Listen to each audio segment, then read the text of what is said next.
watu 100 ukimultiply hiyo 50 inakuja watu ngapi? Haya, kwa mwaka tunakuwa na watu wangapi? Haya, sasa hesabu kutoka hiyo miaka 20 ambayo yule ambao ni mfisadi mkuu ambaye hapo kwa ofisini ataondoka, zaidi ya miaka 20 ni watu wangapi na ambao watakuwa wapendi ufisadi, watakuwa wanapigana na ufisadi. Kwa hiyo tutakomesha ufisadi iwapo hichi kizazi chetu kitakubali kupigana na ufisadi. Hakuna vile ufisadi utaendelea kuwepo. So nitaruhusu tuanze rasmi. Ibrahim. Okay. Thank you for that engagement. Marlon, are you ready with your team? Hatukuwa tumeanza kuwa live. Ama ishaanza already? Eh? No, you're supposed to wait. We do a Sawa basi. Okay, now good morning everybody. Welcome to a very special day ambayo tunaita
personal level. It's not the government, it is not organizations, it is at a personal level that you decide and end.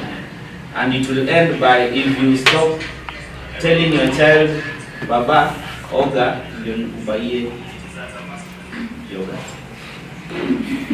Lala, ukiamka nitakupeleka kwa fanya hivi ndio nifanyie. You know, that is how corruption starts. So a child grows up knowing that unless this is done, then I cannot do it. So that is how we start building corruption. It starts from when someone is young. So you upcoming parents, can we start with you? Because mnasema the younger generation, nyinyi sasa ndio you want to fight it. Yeah, let's see how far. Because tunawategemea nyinyi so that we can change. My name is Tom Juma, called me TJ from Transparency International, North Rift region here. Our work is towards a corruption-free society. As behind me, you can see that's our vision for Transparency International.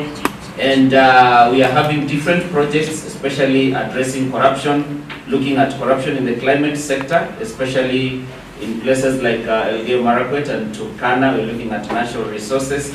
We are looking at issues of public accountability here in Uasin Gishu and Baringo.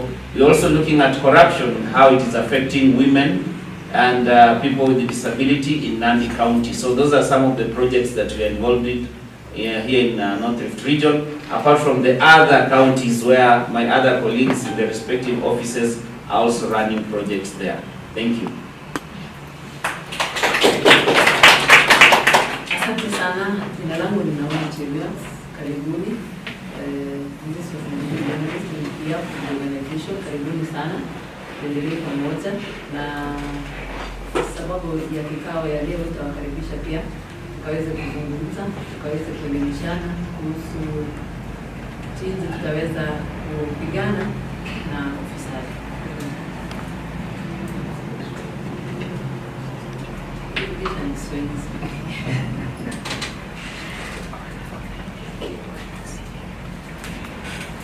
Now, coming back to me, maybe I begin by introducing what we are doing here today. And the overall theme of this specific day is scaling up the promotion of integrity and anti-corruption actions across Africa. As I said earlier, that the fight, and this specific day is specifically targeting our region, which is Africa. And earlier I had told you guys that Africa seems to be one of the only continents affected on a larger scale as compared to other continents. Let me not say countries, because maybe a funny story. Yeah? There was a time that Kenya we used to give donations to China. Do you know that? We used to give donations to China as Kenya. Tunatuma mchele kule, wakikuwa na shida tunawasaidia. But right now, it has changed. What did China do different that we as Africans are supposed to do? That is our question for you. Now, our campaign question for today is, how much longer should corruption decide Africa's future? Because if you see across Africa, the biggest challenge to even our public resources, how they're being utilized by the government, you see that most of the money does not even reach the common ones at the country. Somehow inapotea pale juu. And it's not little money. Imagine Africa is one of the richest continents. If it is smartphones, the raw materials come from this country, this Africa, not this country, this continent. If it is the muscle, the working, the human resource, it's Africa that has the biggest number. In fact, why we have you as the youths here today is because you are the biggest percentage of the population here, all of Africa. And from my end, this is what I would say: you are the people who will bear the consequences of the choices that we do today. So the conversation comes back to you guys. And karibuni sana. Now today, maybe to give our audience on the online platform to know where we are at Uasin Gishu Journalists Association, and we are running a small program, we call it a small program on anti-corruption, especially here in our region of Uasin Gishu County, on integrity clubs with the youths in institutions, the 3 institutions that I mentioned. And we'd like to specially thank our partners who have funded this program under something called TUNU. TUNU in full inamaanisha tupigane na ufisadi. Very simple. And the partners who are key in this specific program are, one of them is European Union, who is the overseeing donor. Then we have CAS, Konrad Adenauer Stiftung, in German. And then we have Transparency International Kenya. When I will introduce her, but this is a very, very interesting organization that I would emphasize to the youths. If you follow up on what they are doing, you will get free information on how you can understand your country and how the finances of this country are being run, from the national level to the county level. And the last one, we have TISA, the Institute of Social Accountability. So maybe to apige makofi. Now, maybe I give a history of the African Anti-Corruption Day. Now, it started in 2003. This was done in Mozambique, where a committee had met on Convention of Prevention and Combating Corruption in Africa. And after that, in 2006, that is when it was ratified by 49 of the 55 member states of Africa, which Kenya is one of them. And now, this year's theme, as I had said, it is scaling up the promotion of integrity and fight of corruption in our country. Now, as the youths here, we will have a special section where you will have the Q&As to ask our able panel here. Because I'm sure you have so many questions you'd like to understand.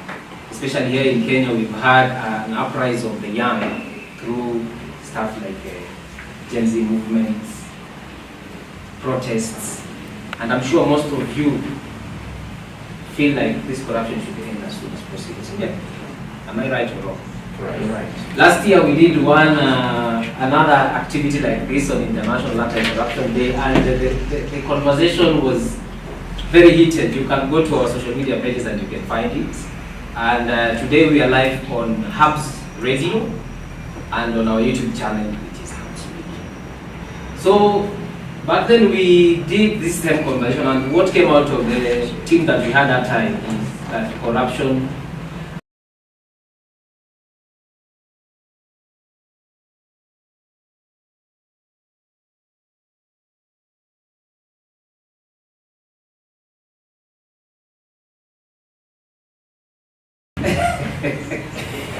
okay, today that is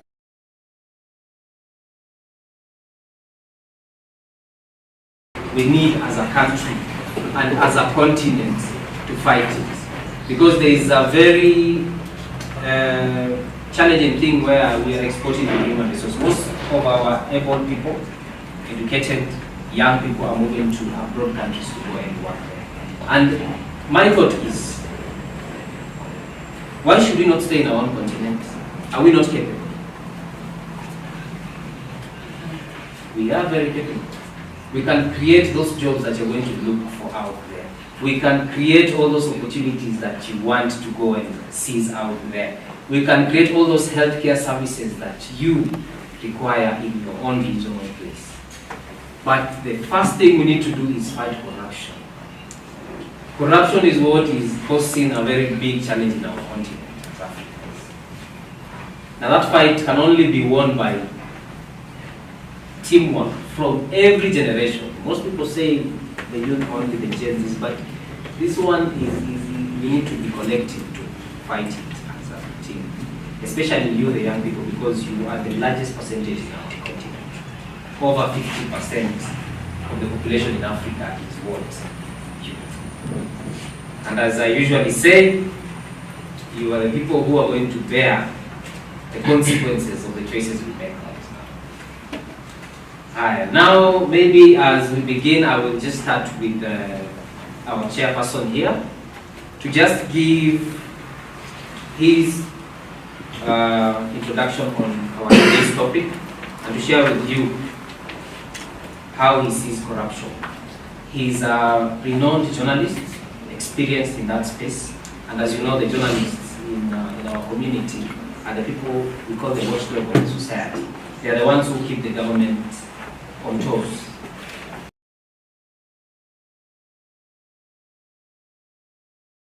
Remain where you seated. If Kenya used to support China way back in terms of donations, where would we be if our resources were better taken care of by those who came before us in terms of leaders? Imagine for a minute the amount of raw materials that comes out of Africa to countries. Where would we be if every form that is produced in this globe has a component of a raw material that is very rare that comes from Africa? Where would we be as a people? There are countries where learning is free, from this globe. There are countries where, they take care of your health. And when you need to go outside of their country, those countries take care of that. Imagine where we would be as an African continent. We're more prudent in terms of how they use their resources. Today, for a minute, think about it. Your life and that of your parents and where you come from could be as a result of decisions that were made by those who we believed in would provide better leadership in this country. A road that was supposed to be tarmacked in your region may not be tarmacked maybe in the next coming 10 or so years. I had a conversation yesterday from an area MCA, and this was a discussion without having to mention their name. And they were saying, for a minute, if you do not take your vote, especially if you're coming from this region, if you do not register, what are the possibilities? We've had like 3 counties in this country that have produced presidents. Sitting there for a minute and you're trying to also imagine and do your own mathematics like that MCA. And he was saying, if you're from this particular region where we are today, and perhaps we don't get to, if every other county was to produce a president, by the time you're coming back to Eldoret or Uasin Gishu County, it would take 450 years. Where would you be? Where would your children be by that time if you're a resident of this place and the presidency has to come back to this place? Those are the questions that we are supposed to ponder even as young people. Because then if presidency will be associated with development, making my life better from wherever I am, what about those counties that have never produced a president? How are they supposed to benefit from the resources? How long do they have to wait? 100 and something years? Where will they be? The reason as to why we have a migration of young people like yourselves from this country to Australia and other countries is because you are easily likely to attain your dreams in those countries than it is in Kenya, isn't it? Yes. If you wanted to drive your car now, there are those of you who are car enthusiasts. Maybe you are going to drive gari yako saa hizi, and push around, enjoy life. But then you end up getting that car when you are 75 or say 80 years. How fast are you going to drive that car? What has been denied of you is a question that you must ponder in your minds. And this could it be as a result of corruption? Again, yesterday there was a conversation, and this is prepared in a report by the Auditor General. In Luo Nyanza, a toilet was built for around 1.8 million Kenya shillings. And an MP again in the same place bought a water tank, 5,000 liters, at 500,000 Kenya shillings for a school, a primary school. What does that mean? Does it affect us? 35,000 worth of a water tank at half, a million. How many schools would have benefited if that particular leader, alikubali tu kununua hiyo tank na ile bei inafaa? Shule ngapi zingekuwa zimesaidika na mambo ya maji? This is a question that we must ring at the back of our minds. I'm here not because I'm the to give this discussion about corruption. Looking behind, I could have been a beneficiary perhaps, or even a victim, like many of you are in this particular space. But the conversation today going forward, our futures have been denied because of corruption, or decisions that were made by those that were in power. Is there something that we can do right? Sandra sits there, and I hope by the time we are coming to the end and the close of this conversation, we would have managed to convince you that it is indeed workable to end corruption. What did China do, for example? What is holding us back as a country, and many of the African countries, from declaring like a penalty to death if you're found in corruption? Or kama wewe unajenga rasilimali zako kwa wizi wa pesa za umma, how are we supposed to be cheering you up and giving you positions of leadership? Because today we will deny you an opportunity because you're a young man. You're supposed to help your people, but because you have no money, your colleague here who works in government, they're able to do their corrupt dealings because of a road project that passed by, and then he ends up becoming a leader again. What happens? What cycle is it that we are pushing forward? Today you're here, you're not married yet, you don't have a child. You have been denied opportunities, assuming for a minute that the school you attended wasn't the school you're supposed to have attended, because somebody somewhere used their power of resources to deny you an opportunity in that particular school, or you couldn't afford, and somebody bought that opportunity. I am speaking this from a perspective of those who went to 844, for example, and they were supposed to join a national school, and an opportunity for them was denied because those who are in positions of influence bought those opportunities. It is something that Fred Matiang'i worked on when he was a CS education. Would you be here if you went to a different school path, for example? It's a question that you must ponder. What has been denied along your path of life because of corruption? To oblige to what they were asked to do. Would your family be the same as it is today Would the story be the same? Is the question I'm asking all of us. Even as we have this important to deal with corruption. And where do we begin from? And I believe by the end of this conversation, we'll all agree, the conversation begins with us, and I'm extremely excited about your position. It begins with the decision that you make as a person. You see, at the end of the day, unajuanga tu, you can't lie to yourself, isn't it? You know when you have done a corrupt dealing. And if you feel comfortable about it, when you put you into a position of authority, what will stop you from extending that corrupt dealing? You've only mastered the art, isn't it? So it has to begin from you, even as we escalate the conversation to the rest. Isi unasema sijui I preach what, wine and you drink what, or I preach water and you drink wine. You cannot advocate. I was reading an article yesterday about, if anyone knows Harold Mwau, majority of you could have been young. Anyone who knows Harold Mwau? Yeah, majority of you are young. His name popped up in Parliament, and I think it is part of the reason that could have led to the loss of life of one of the formidable cabinet secretaries in this country. His name was associated, it came up, it was listed actually by the United States government as having participated actively in drug trafficking and made lots of money. Remember this, by the time the US is declaring him a person of interest in terms of corrupt dealings and drug trafficking, in Kenya, he was the head of anti-corruption. What do you expect? He had served at the helm of the anti-corruption body before he was, before this report came. What do you expect of that body to do? Itafanya nini? This is a person being flagged of corrupt dealings, and you've given him the responsibility to deal with corruption. Is he likely to give any results? These are the questions that we must ponder here today. And that's why public participation, policy making processes are extremely important for you. The decisions that are made by those who are in power today will affect you in many, many ways to come, including the children that you've not yet even given birth to. They don't even know that you have the ability to give birth to them. But they will be affected by these decisions, apparently.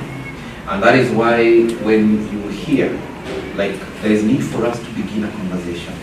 It is a small voice, but at the end of the day, it will matter.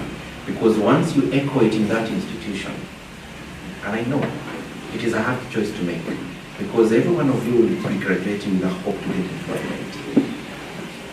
But when that opportunity comes knocking, you know you're not the most qualified in your class, but then the opportunity has arisen. You know your colleague was better than you in that position. But because your parents are well off, they can sell a piece of land and secure you a job in that particular placement. How do you walk into that space? Knowing too well that I had a colleague of mine who was better in this space than I am, and he's been denied his opportunity. And that's why I don't national technique. While it is a legal issue for us to converse around, it's also a moral question. How do you build your personal, your integrity as a person by being able to convince yourself about this conversation? When you know that you've secured a position as a doctor, and you never qualified for it, just because you will be mtihani. And here you are, you want to be a doctor because something that you dreamt of, and your parents are here very supportive of you to achieve your dream. It's a conversation that we'll be having in this conversation, in this discussion, and I'm eager not to provide answers, but to reason with all of us to find out what it is that we can do from our very own spaces. Is it from that post on your social media handle that you keep echoing? Can we get champions and ambassadors of fighting corruption from this conversation today? Because I believe if we are able to have working governments, for example in Kenya, we will have a great Africa that takes care of its young people. The rest of the globe looks up to Africa. It has the biggest market in the sense that ask you guys, why should that be the conversation? Should only be the consumers. China has turned around everything. From a consumer nation once that relied on domination, with a very big, huge population, today it's exporting everything. And what is it doing again? It's supporting its young masses of people who are graduating. It has worked around its education system to fit what the needs of the world are. That should be the conversation. Are you just there learning for purposes of being employed, or exploiting opportunities that will be there that will turn around Africa to be a giant once again in what it's supposed to be? Maybe those who are there made their own decisions. Should it maybe for the children of our children to come? And I'm very pleased at this stage that the President of the Republic of Kenya yesterday, or the day before yesterday, signed a very important deal. A bill that takes care of the future of this country. In the past, that wasn't there. But I begin to appreciate that something is taking place in terms of those who we've bestowed in positions of leadership. They're beginning to think about the future of this country. And I think it is about time that as we converse, let us not just look at it from the perspective of AI, bora inifaidi.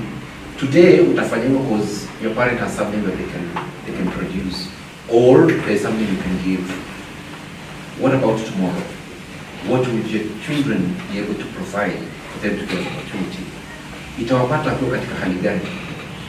Will they even find a country in the first place? Is a question that we must ask. For example, and as I wrap it up, we've had a problem, and it has been escalated to the National Assembly, even by our very own dear woman representative. Most of the herbicides that are carcinogenic, leading to cancer, that have been banned in countries abroad, find their market here. Then the question that we ask is, why? Why would our parliamentarians allow that to happen? Why would Kenya be a market for those kind of herbicides? What kind of leaders do you choose? Is a question that must ring at the back of your mind. In the next 300 and some days, you get to choose the next phase of leaders who will redefine our journey as a people, your dreams of your own children. When we get in corrupt leaders, because apparently they're able to provide a pair of shoes, and stuff like that, what have we sold our country to? Are they the same people because they will be getting some kickbacks? They would allow the herbicides that will come to your farm, herbicides that are obviously going to cause cancer. And those are the leaders that we are going to bestow them with the responsibilities to drive this country forward. The responsibility is huge if you think from at it from that perspective. Thank you very much. James, he has said almost everything, like he's really reading my thoughts. A lot of issues coming up. Sometimes we usually say Kenyans are not angry. The day we'll become angry, that is the day we'll say now we want changes. Forget the Gen Z protest. That was not angry. Iya kwenda hapa na hapa na kutupa hapa na pale, no, not yet. There are guys who decide to march to the presidential palaces, like it was done way back in Sudan tried to do it, and of course they did. Actually, Bashir left. There are several other countries who have done it, and they have managed. I don't know if Kenya will ever try one day to march to State House. So what really controls us is the tribalism factor. Because wakisema we march, others will be like, kwanza ni watu gani? Hao ndio wamemarch, the rest we are not marching. And the leaders have mastered how we really want. So as TI Kenya, there's a lot we are doing, and especially with the youth, because we have a project within Nakuru, Kisumu, and Mombasa called Towards Transformative Youth Leadership. And we are trying to catch up with the young people on how they can come into leadership positions. Because you people are the ones who are supposed to be running now. The problem with the young people that we have is that once they get into those leadership positions, they even forget their own fellow young people again. So it keeps changing, and we even did a survey recently in Nakuru, and we were asking the youth what they feel about the fellow young people who are given positions in the county. And they are like, walifika county wakatusahau. So those are challenges we are working on. Another thing is the lack of knowledge. We have AI and everything, but the knowledge that we have is in terms of the normal issues that go around us is very little. Because if I ask you the name of your chief, most of us will only know chief when you want to apply something. Your sub-county coordinator, your ward administrator, we do not know them. And this lack of knowledge has really costed people. When we were in Turkana last month, and where there's oil, you know, there's Gulf Energy coming to drill oil in Turkana after the other one left. So the people in that area where there's oil, and of course even the tanks are there, we can see, and they do not know that Gulf Oil is giving out 385 million every year to Turkana County to help people in that area, to build schools, roads, hospitals, drink water, and all the amenities these people need. Imagine they do not know. So for the last 2 to 3 years, the money has been, first of all, it went to the corrupt leaders who are in that area. Then after that, now it went to the county government of Turkana. These people have never known that such a thing is going on. So we went there with Oxfam, our partners, to enlighten these people that, okay, this is your area, and you guys need to form groups. Form a group of your community so that pesa ikikuja, it goes to your account straight away. They had never known there's such a thing. Turkana is rich. They even have gold. And we even went to the gold mines. These guys get gold. They earn like 5,000 every day through gold. But the middlemen there are so many. So they don't know how to go with the processes. So lack of knowledge. Even today, if I ask how many of us as young people have ever attended a public participation meeting. Some of them are even at the poly, some are at RTTI, zingine ziko town. How many have ever gone, even in your own county? How many know even the budget? How many know the education budget given to your ward admin or MCA? How many of us knows the budget that has been, wachana na ya country huko, yetu, hapa, local? We really don't know.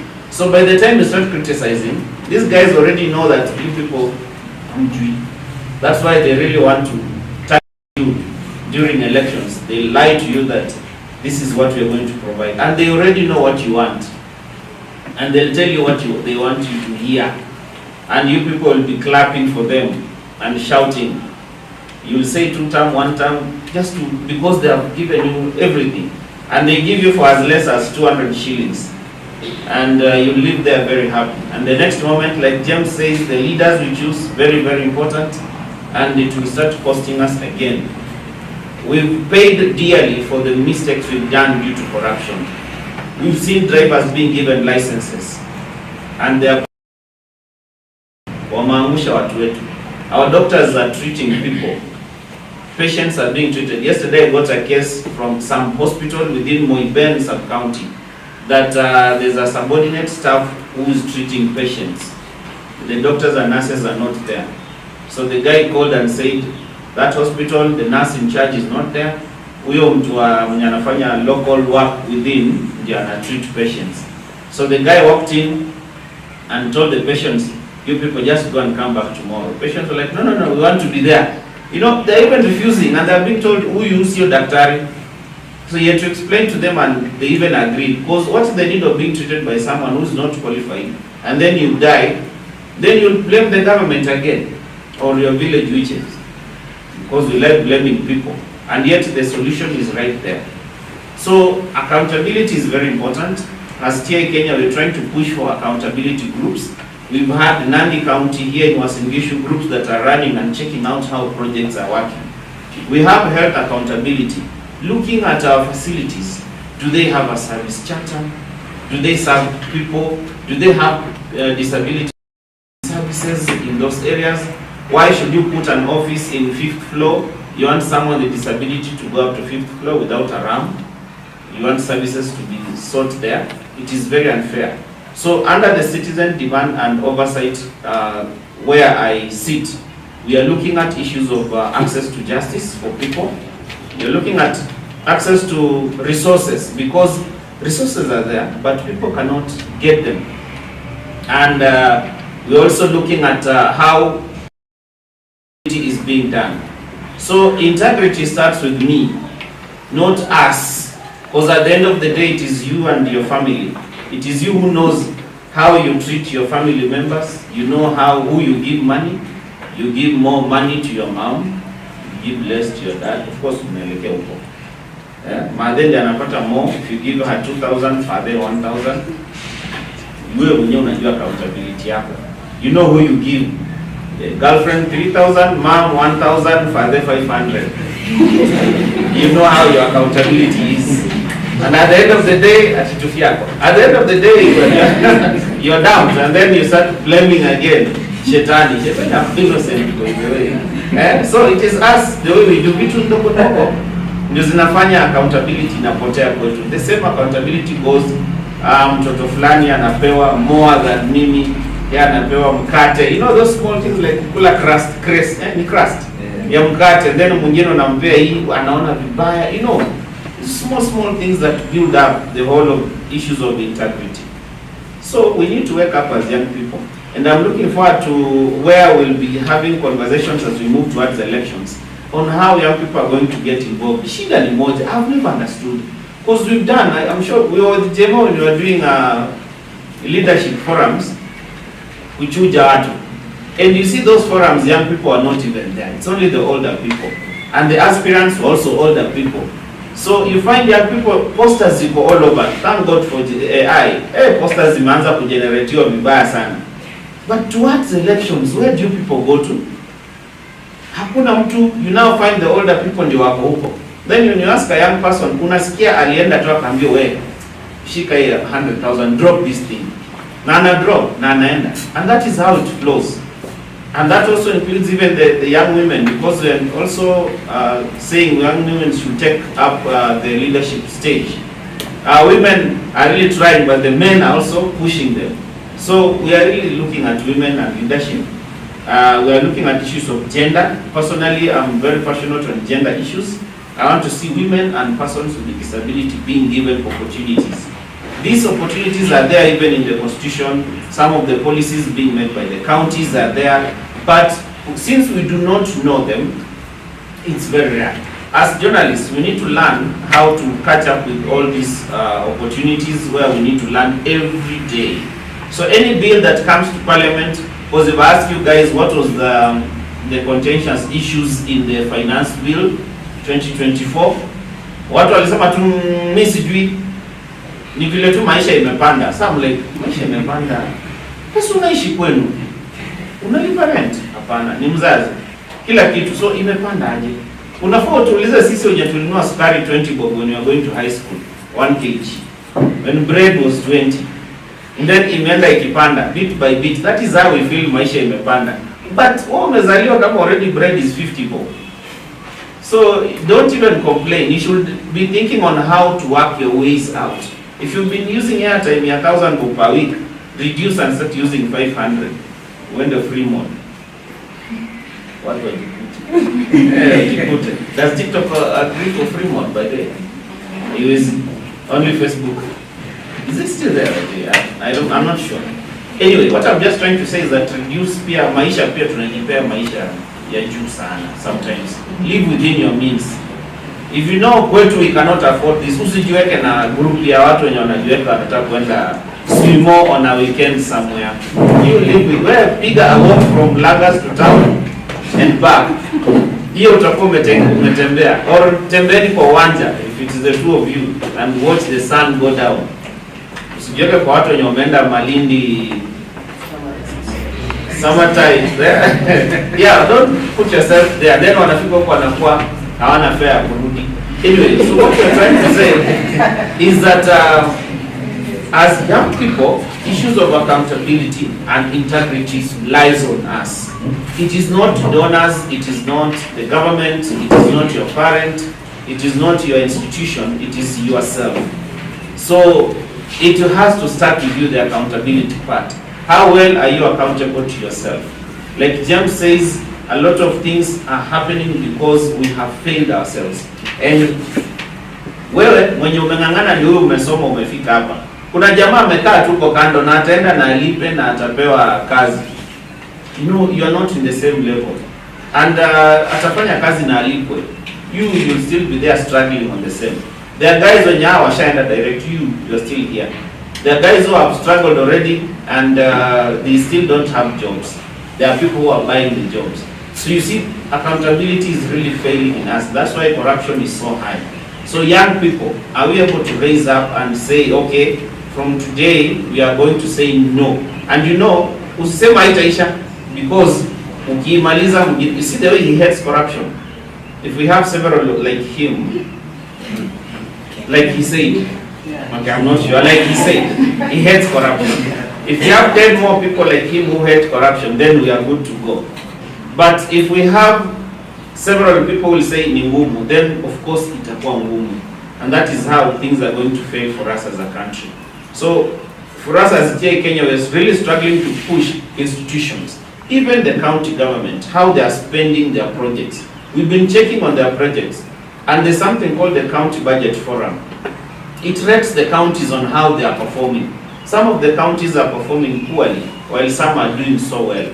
So we are checking on public finance management, and on that, we also want to know, are these counties spending money the way their budget says? So we really check into those. Even climate, we are looking at these FLOCA funds, the ones that were given. Some counties spend them on very awkward tree nurseries, but when you go to check, there's no tree nurseries. You find buildings are incomplete, and yet they have used over 2.5 million on one classroom. And if I give you the report, you'll be shocked. In some of your wards and villages, some of the ghost projects, zimelala for over 5 years, just like some of the projects here in Uasin Gishu County. Someone leaves the office, the next person taking over does not bother with that office again. These are projects in Abaki zimehang. But as wananchi, we don't even question because ni mtu wetu. Most of us have been here questioning the Finance Bill 2020, which was passed anyway.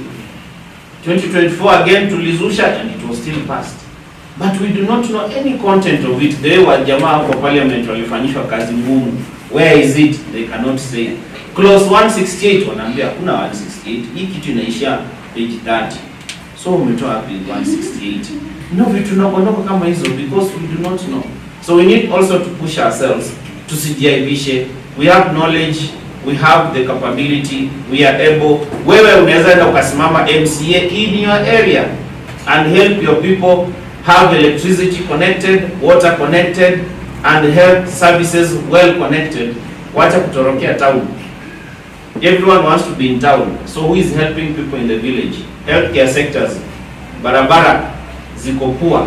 So people are getting sick, they are being rushed to town because the hospital around cannot treat simple thing like malaria. Why? Because there's no good leadership to help equip the hospitals. So who is supposed to do that? Ni sisi bado, si ndio? So we maliza shule and go and pick up that leadership position. Next year, we want to see you people in those positions. Okay, tusiona two posters for the sake of seeing. From this group, we want to see how many will become leaders. But then how many are planning to vie? Apart from him, nani mwingine? Yeye? Yeah. Who else? Zimeisha brag. Umefikia wapi? Ama utakuwa mke wa Mhesh. Utakuwa mke wa Mhesh.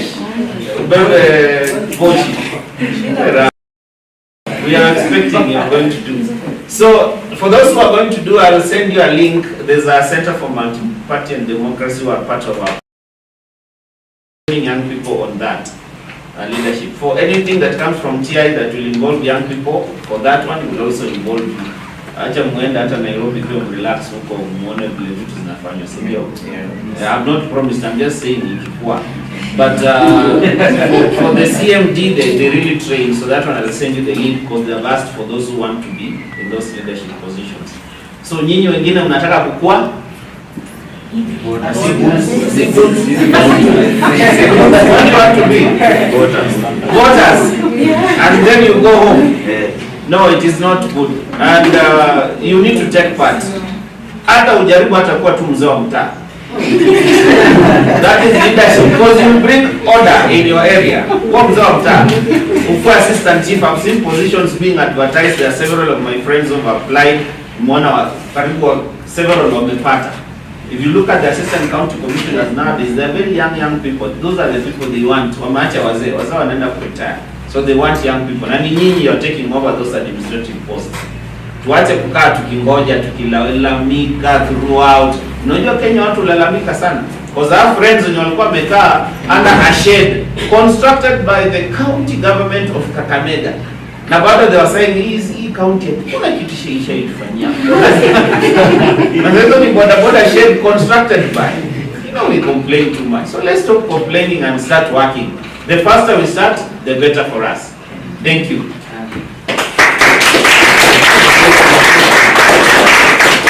Like you can see why I say this an able team. They have experience from the ground. Sijui kama wale walikuwa wanasema corruption will never end, wame change perspective. Kama wale wanasema ikikubenefit uko sawa. Or not yet. Maybe to bring one point before I give to my colleague now to also give something. Do you know that corruption perception index Kenya tuliscore ngapi?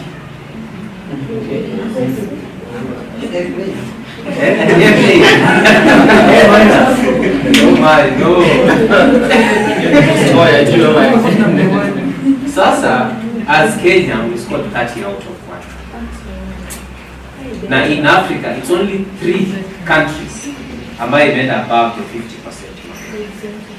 You can imagine. Na ukisikia Mkenya akiongea pale anasema you know we are far ahead from other countries. Are we really? Ya Kiswahili ukisema Kwa Kiswahili inamaanisha nini?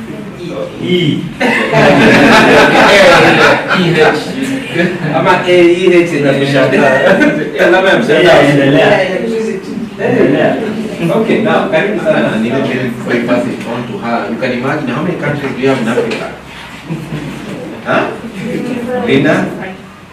How many countries do you have in Africa? 55. Really? And you can only imagine, only 3 had beyond 50 or above 50 in terms of daily corruption. In short, the problem of Africa is corruption. And as we will find out as we continue the conversation, there's a saying that says, the last hammer breaks the stone. But does it really mean that all other strikes are meaningless? Does it?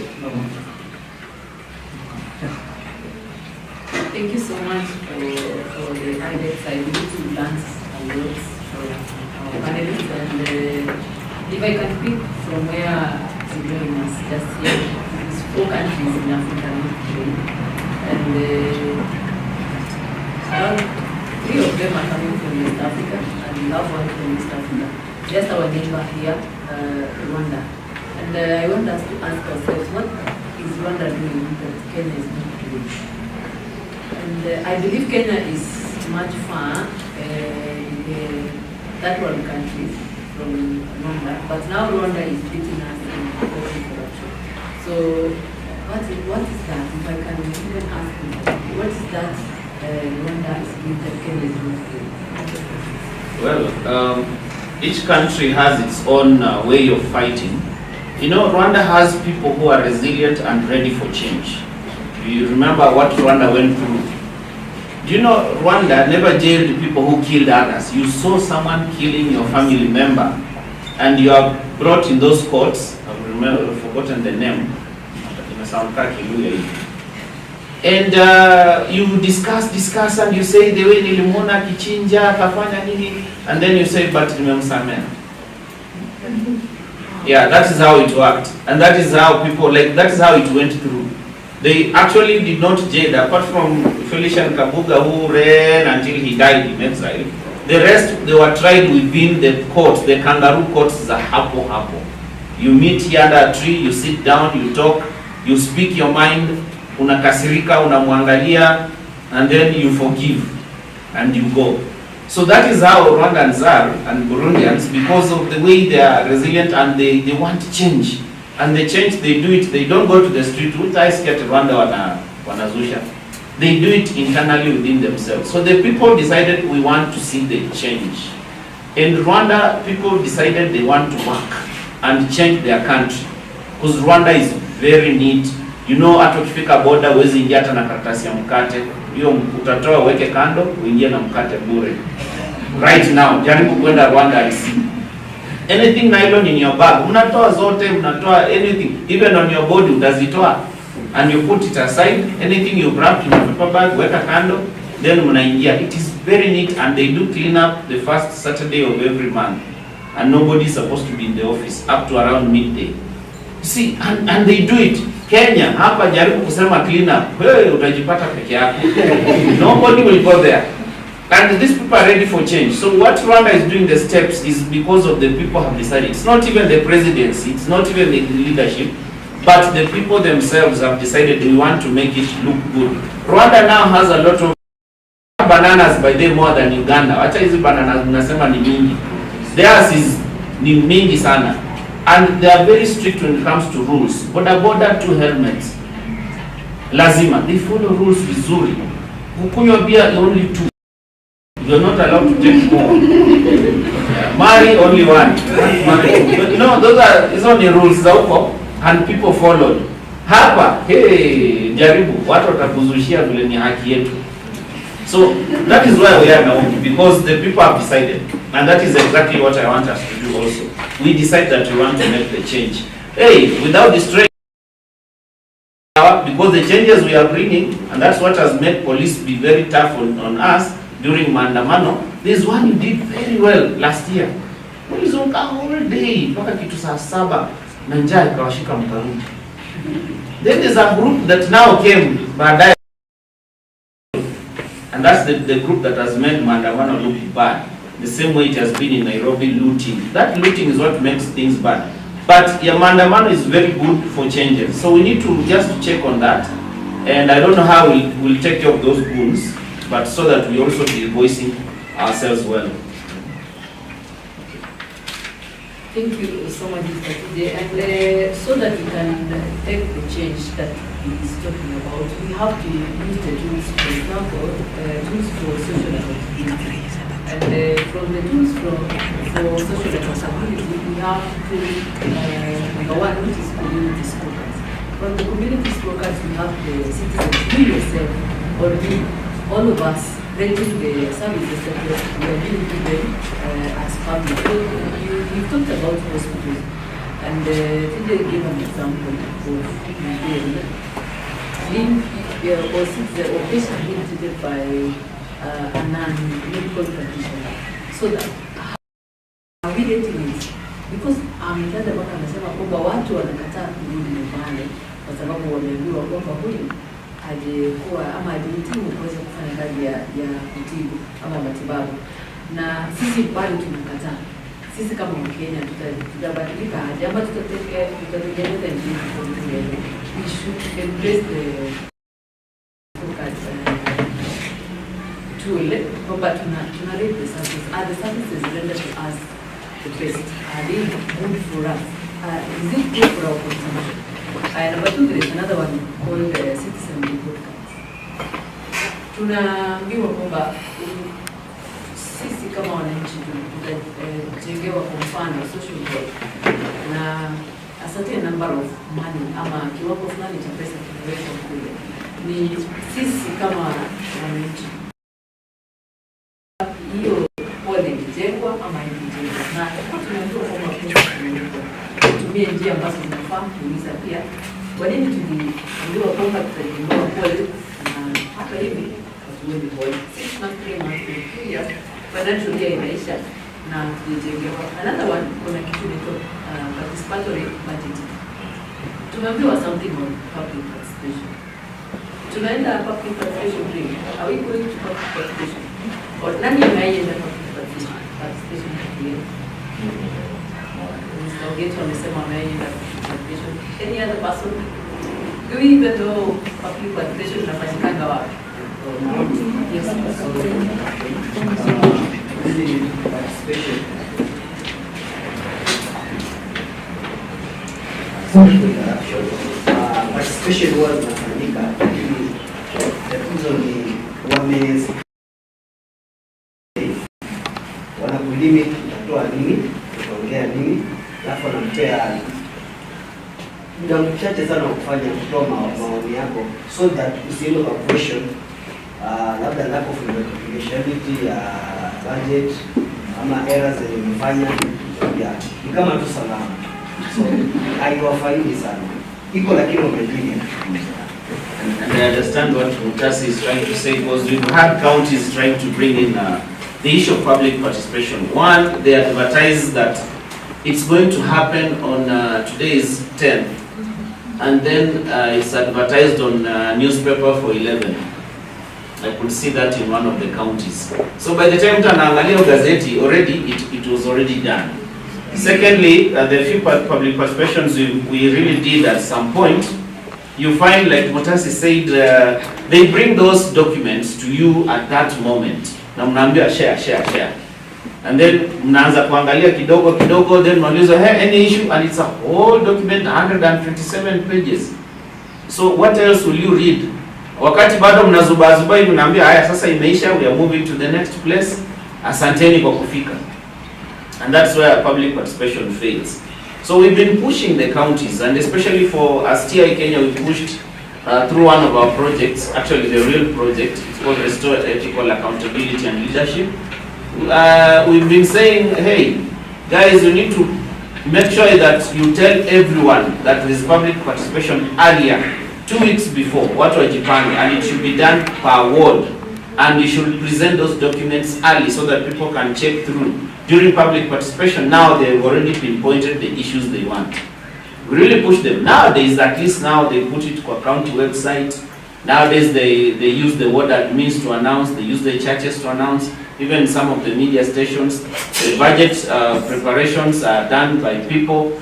The only problem we have is people attending those sessions.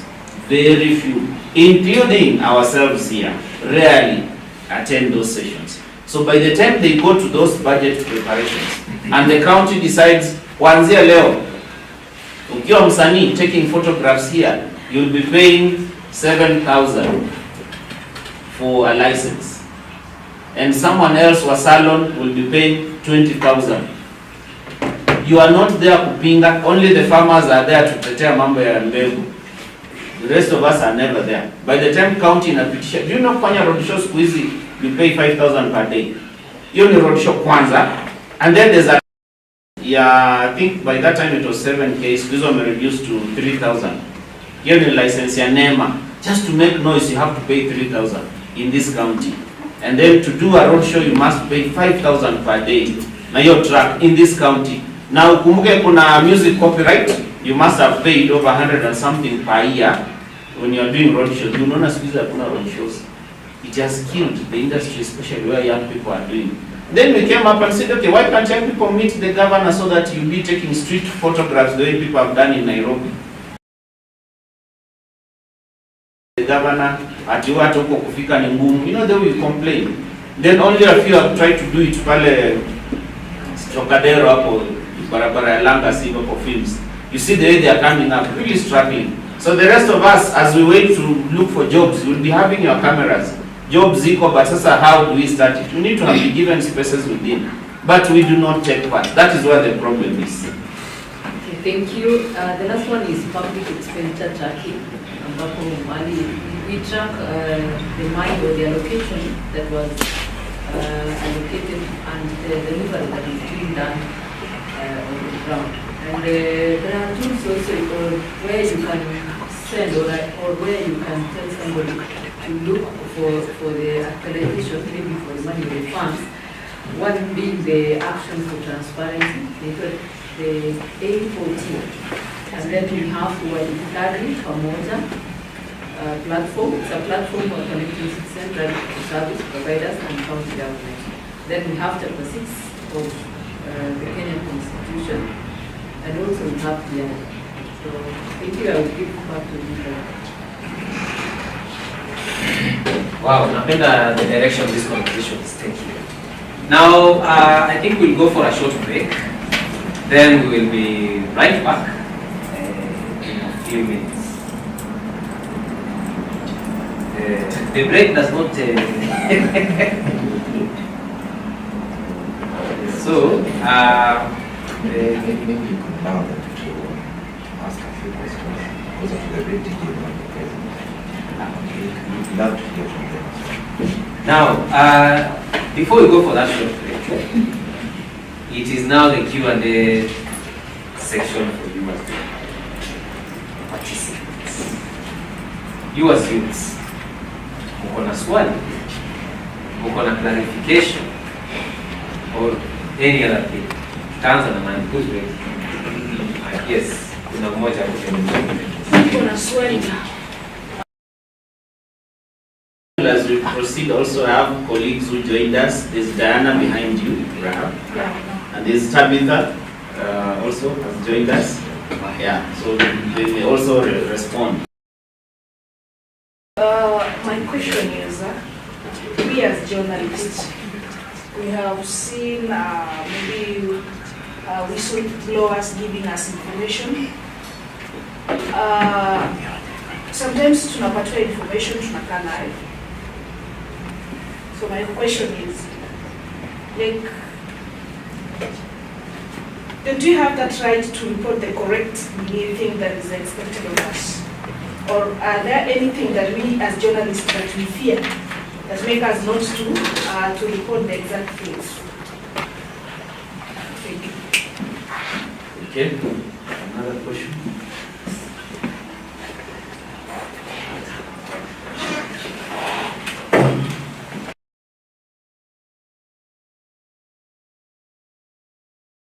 Kwa kusema ya kwamba vijana mostly wanasema ni vigumu hawajitui like kucomplain kia gavana ni vigumu na wamesema ni rahisi. Je, mimi kama shirika mmefanya uchunguzi mkapata ni rahisi vijana kufikia gavana ama ni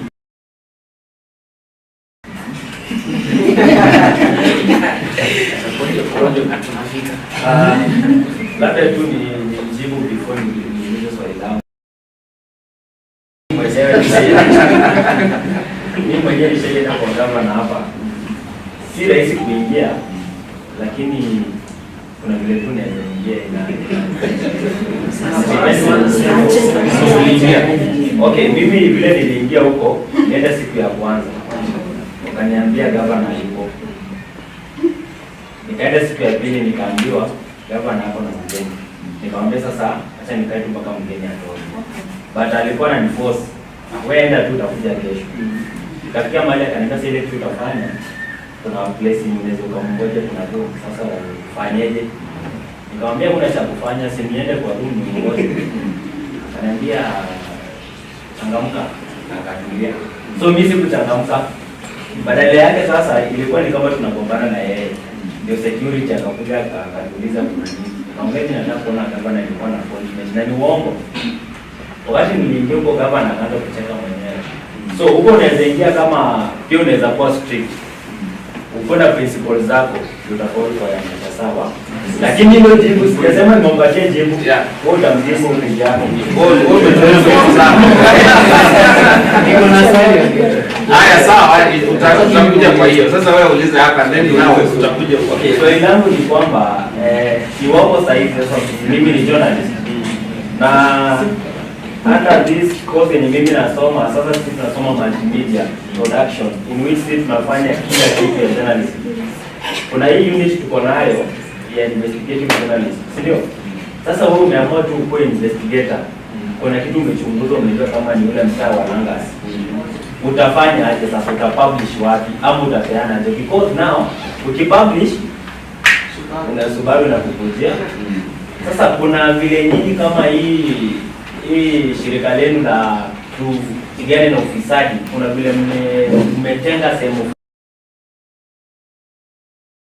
Nikipata report naleta, you confirm alafu na publish. Mimi nisipublish na platform yangu. Kama mambo itasonga vizuri kwa mbele, waseme nao tunataka yule mtu mwenye alileta hiyo uchunguzi tumjue kama kampuni yenu sasa nao iko hivyo. Because mtu kama mimi bwana nikujiwe na Subaru Itasumbua. Yeah. Sasa hapo nyinyi mnasaidia aje vijana? Okay. So still on the, you mentioned the whistle protection. We have the whistleblowers protection bill, which is still being panel beat to make sure that anyone giving out information is well protected. We've had instances, even within the CSO network, we've had people, when you waliwahi peana hiyo information and they were taken to a safe place for almost 6 months just to relax there and mambo itulie as we work on things. But not us as TI, there's Amnesty International also who are our partners, EACC, that's Ethics and Anti-Corruption Commission, Commission on Human Rights, our great partners. We also have National Legal Aid Services, and then tuko na IPOA in deal na police brutality and police cases. You cannot report police kwa police. There's a place where you go. Now wako hapa Eldoret. So what we do, we have the Whistleblowers Protection Bill, which is supposed to cushion you from any harm that will come because umesema kitu fulani. And you've seen people doing it. There are people even like in America, huko wenye wanaandikanga tu for right now she should be in some country somewhere. She has to go under protection. So hizo protection ziko, but I may really not be able to say it fully because it is still something that is being prepared. Some countries have, others do not. Kama hiyo China mnasifu hiyo, ukiongea mbaya umeenda. There are countries which don't take nonsense. Jaribu Uganda uone. Hiyo umeenda. Si unaona? Aya jaribu Tanzania. Mama yuko na wewe bumper to bumper. You will not. It's only in Kenya where we have good freedom here. People, Hapa Kenya bado iko compromise. yes, very. Jaribu kuongea, although kuna vile unaweza cartoon president and nobody bothers about it. Unaona vile you guys are enjoying freedom. Watakuwa Basel wasema umejinyonga huko. Yes, until that time comes. So until that time comes. So before then, watu ujienjoy sana. But the bill is there. Just click on, just go to the website, the Whistleblowers Protection Bill Kenya, and see all the issues. The protection been explained there. Meeting the governor. When I was a young person, we used to have courtesy calls to different departments, not just the governors, by then governor, different departments of the national government to introduce ourselves. I'm so and so, mimi natoka mahali fulani. In case of anything to do with young people, kindly involve us. Hivyo hivyo, for county commissioner, wapi, etc. And most of us, by the way, to concentrate on county, tumeacha national government. You're forgetting, county deals with revenue. Ukipata pesa ndio wahusishe. That may come towards elections. But huko nyuma hakuna pesa ya youth. The national government iko na hizo projects, including youth participation forums. But most of us tumeachana, hatujui county commissioner office iko wapi, hatujui ACC, assistant county commissioner ako wapi, chief ako wapi. Those guys get, wanaambianga tuma youth 10 Naivasha kuna mkutano. They send 10 people. But because you've never introduced yourself, they will never know. So if you want to go to the governor's office, use friends who are there. Use friends. Like Jemo here will take you there straight away. And I know because walk your governor, imagine umeketi kwa ofisi and people are coming. And I stood there one day and watched people. Shida yako nini? Mheshimiwa, shida yangu ilikuwa ECD center yetu sijui ilikuwa ni. Then he was like, ngoja. Wapi CEC education? This is your issue. Wewe nilikuwa na shida sijui hospitali. CEC health. This is your issue. So things were going to the governor's office and he was like, but I have CECs and chief officers and directors. Why are they not the ones dealing with these cases? EC case ya governor. Then someone came up, mkubwa nitaka tukusalimia. So governor had to draw 1,000 ampatia, and the guy was happy and they walked away. And you know, people, that's what people go to do there. A lot of people go to the governor's office to ask for money, lunch, hizo vitu favors. So governor sits and says, hizi ndio vitu ndio unaona hawa jamaa wanakwanga wakali kidogo. So he's like, unless it is important, hawa kubwa kubwa wanakuja kuniona, kindly do not allow everyone. Imagine if everyone was going in there. 2 is your grooming. How do you approach that place? Hata wewe unajua vizuri, ukienda kwa mazishi ama sherehe ushago kwenu, the way you are dressed is what will amua where you will be seated. Ukienda hivi utakaa huko nyuma kwa bench. hata chini ya mti na utakunywa stoni. But the way you dress nicely, you replace. Unaona jamaa anakuja na gari, haya. Ametoka Tawa anakuja na gari anaweka hapo. Na akifika timu hata anamkaribisha. Huko kwetu tunasikia wanakuleta wanakuweka huko mbele. They don't even know who you are, but the way you are dressed wanajua huyu. And that's how people behave. Ndio unaona hata ukiingia police station unaingia kuanza na kizungu, yeah, how are you, good morning guys. So wapi mkubwa, utaona hata polisi wanashirink. So ofisi ni huku. But ukiingia tu uko tu pale tu hivi, wewe unakaa ushukiwa. Wewe toka kila siku huko nje, ngojea huko. Ask na Jemo, when they go for news, already washaogopa because of the way they are. Ameshika kamera yake, ameshika nini, amevaa kitu imeandikwa press. Hiyo unapitishwa. And when the president comes, jaribu kwenda cover news hiyo siku. That is when you will know it is tough. The person who will be next to those people is the person in a suit and a tie. That wewe ndio utakubaliwa kwenda kupiga picha huko mbele. The rest of you, nakwambia utapigia picha, zoom from that angle. You will not be allowed to go close to the president. So your dressing, how you talk, how you address people is what will make you get close. Huyo jamaa alikuwa anakusumbua the moment you just start English. Sorry, excuse me. Yeah, niko na appointment with the governor at exactly we have only 1 hour and we are supposed to be moving to the next office. 1 hour. Kizungu lazima sasa ukitumia mwenye ndio utafika, otherwise you will never go there. And governor is so easy. Sasa shida tu ni hawa jamaa wako hapa, make sure you deal with them because they also wanapewa instructions. Apeane that reason why are you going there. So young people, grooming is very important. Your hair speaks a lot. Your hair speaks a lot. Mwanza kujiangalia. The way you dress, even the way you are dressed can make a woman say, okay, my daughter is safe with you. The way you are, senior. Kuna dressing nyingine anasema tu wewe sasa hapa. No. Pigia rudi hapa. Na kuna nyingine akiangalia anasema I think that's okay, that's decent. Yani it is in us. Hata bag vile unatembea, umeshika bag fulani ndio utaambiwa hey Nairobi. Kuna bag hapo ukishika. So it's very important for you as journalists. It will determine the doors you knock and will be open. It will determine where you go. Okay, sasa Kisii. Usuko ndio mbali zaidi. Western ni hapa. Western they don't care. Western they don't care asking you. They just bundle you in a vehicle. Tabia mbaya sana. And that is GBV. Gender based violence. Bundling people into a vehicle as if people don't know where they are going. So we need to check on that. I think James, you had the question on investigative journalism. Allow me just to add on what you said.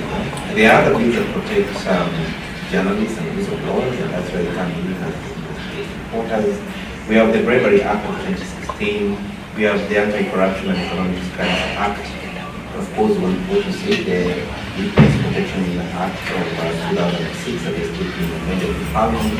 So the point here is, even as we work on some of these stories, we tend to get some protection as journalists. We've had some colleagues of ours, even in this particular institution, who've provided safe spaces in terms of a safe home after doing a particular stories that we don't very good. And we work with institutions like ICJ. We have already won in that particular program. Defenders Coalition always comes in handy when your life could be under threat. Maybe because you work on a story that's about unearthing corrupt dealing, either the county level. But I wanted to escalate the conversation further. In Africa, we have a responsibility. Could we have failed is a question that we ask. Getting back again to the space of media and journalists where we are, could we have failed? If it's nearly the entire African countries below the 50 mark, ambao wako corrupt, what are the journalists in those countries doing?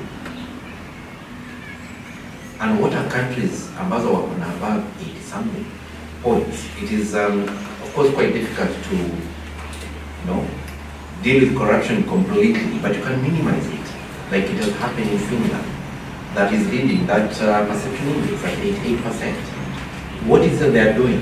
But one thing comes out clear is how strong are the institutions? How strong is the judiciary? How independent is it?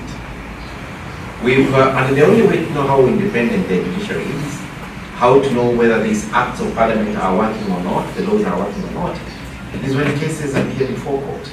And we have had a number of cases, especially for whistleblowers in this country, about mahakama zimewanusuru, zimewasaidia. The point here is, at the end of the day, sometimes we are limited to access to information. What is the role of access to information in empowering you as a young man to know what your MCA is allocating for a particular period? We have to wait until, how do we access this information, and what role do what we define as corruption as well? And I hope that we'll have this clear. What can we do? Ukiingia kwa hiyo ofisi ya serikali, maybe you have encountered this before in the past. It's a public office. Na mwenye kuhudumia pale anaongea vile anataka, ana behave kwa njia ambayo haifai hiyo ofisi. Do you just walk away? Umekasirika, do you walk away? What action do you take? Do you know that you can report them to the office of the ombudsman? Because you've been denied a service, or your parent has been denied a service, kwa sababu ya the demeanor, the temperament of a particular government officer ambaye anafaa maybe ako kwa bus. Your mom gets tired, they have to walk 20 kilometers just to get your kid's birth certificate. But because of the kind of a person who is serving that space, very unwelcoming, where do you report that kind of a person to? It begins with you as a young journalist. You can always raise these up. Report these people to the ombudsman. You can even record their situation, write a particular story.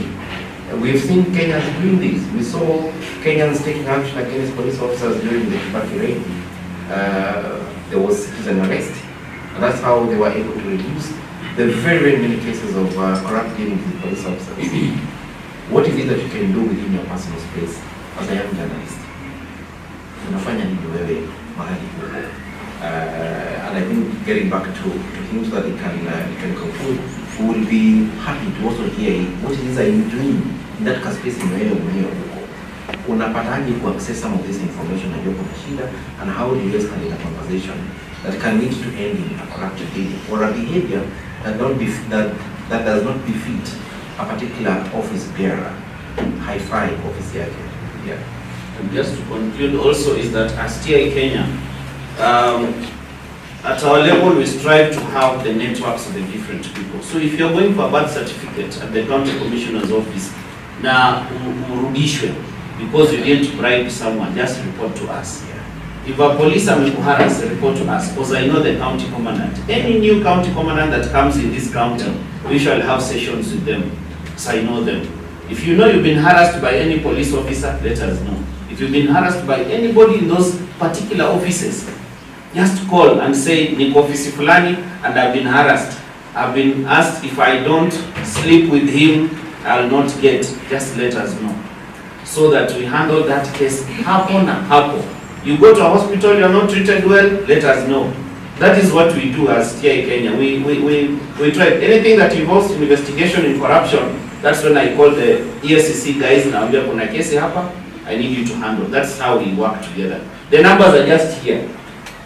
Hapa kwa hii bana, where you can call toll free or just send a text and I'll be able to respond to you. If you are in Western Kenya, I'll send a colleague in Western who will assist you.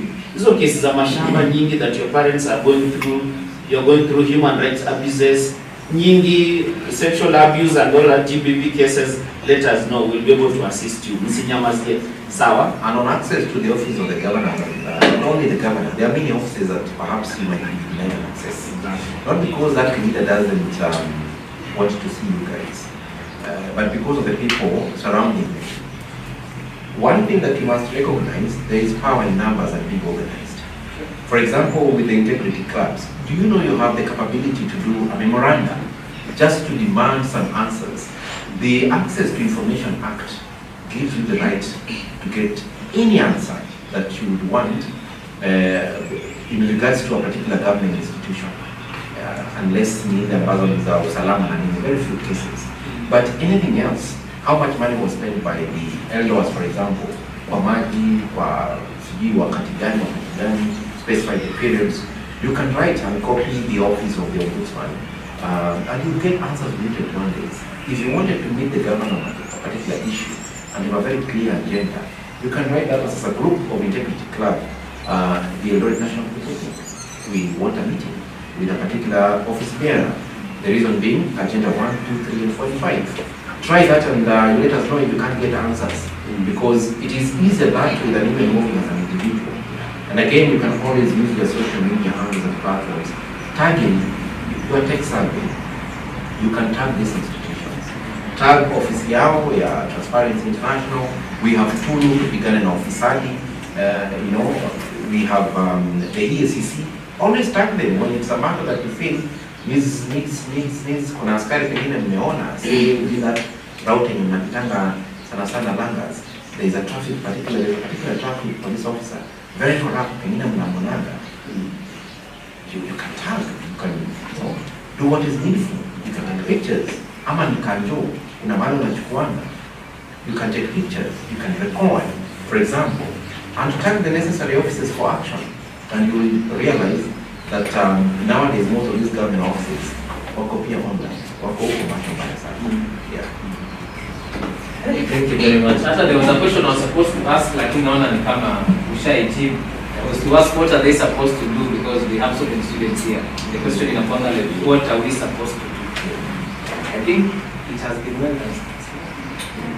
Now, as we go for this short break, our next conversation itakuwa where we're going to begin is, if we could scale up just one reform across Africa, what would you do? If there's one thing we could do as youths, what could it be? So we'll be right back. Thank you for taking the time.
Your favorite stars.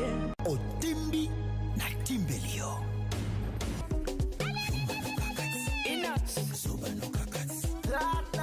Yo, unasikia hiyo vibe? Hiyo ni sauti ya jiji, sauti ya wewe. Karibu Hubs Radio, home of real stories, real energy na real entertainment. From sunrise hadi jioni, tunakupatia banga after banga, updates moto moto na show zenye zinafanya weekday iwe soft life. She say I like the way you look at me, I'm screaming. Morning drive tunakuwasha na good vibes, breaking news na hits kalikali. Mid morning tunakulisha pure fun na conversations za kumake your day brighter. Na ikifika lunch time, wacha tu.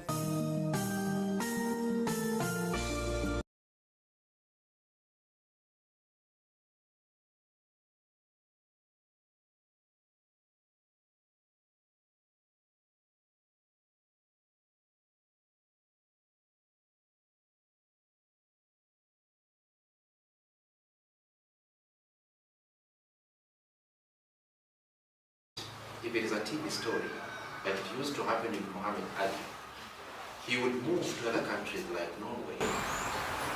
Way before the story is published. He's already working even for other stations in Norway, in that understanding. because we have international organizations that always work to ensure that journalists are not endangered while reporting some of these stories. A safe home could be you just getting out of this town, unalipua somewhere in Malindi, depending on the levels of risks ambazo watafanya an analysis. They will take care of you there, take care of your bills, perhaps those of your family if they are not in immediate danger. They can provide them their safety there and all that. So whatever it is that you need for your upkeep and daily life, they provide all that. It could be within the country, outside of the county, and all that, even outside of the country and even the region, like Uganda and which companies. That has happened. And even as we speak now, we have journalists also trying to be enlisted in the SAFE program because of the kind of stories they are telling on their digital spaces. And you realize, because of the way our media houses are, we have particular media institutions in the country zenye, when you look at them, wamebaki kama hawaogopi. They are saying things as they are, but then they are faced by threats. And some of those threats are, you had, like, for example, a week or two ago, an editor with the Standard. Something happened in Nakuru, isn't it? There was an attempted abduction. Mainly because there was an altercation between them, between the Standard newspaper, you know, and the president on his X page, isn't it? So what happens? The president may not sanction you to be threatened, but those people surrounding him, just like we said with the governor, you want to access the governor, but those people surrounding the governor, when they feel and look at you like a threat, what happens? They begin to attack you. We had a journalist who was attacked in Tanzania some 3 months ago. Kwa mkutano ambao unaendelea. He was beaten, roughed up and all that, and media comes back to intervene as well. So while you're working on that story, and you know it's an investigative story, the levels of risks are quite high. You engage your immediate editor. This is the kind of story I'm working on. You also understand how is my circle of friends or colleagues that I work with. What footprints do you leave behind in terms of the digital footprints? Computer yako na iwatanga ikiwa wazi, accessible. Email, you didn't even log out on your email address. Everybody can access on all the stories that you're working on and all that. So those are the things that you put in mind, and if you feel like your levels of risks are quite high, your editor, your institution, your organization engages other institutions like ICJ, which you can also directly write to them, including the Defenders Coalition. Yes. I think I've answered it. Why? Okay.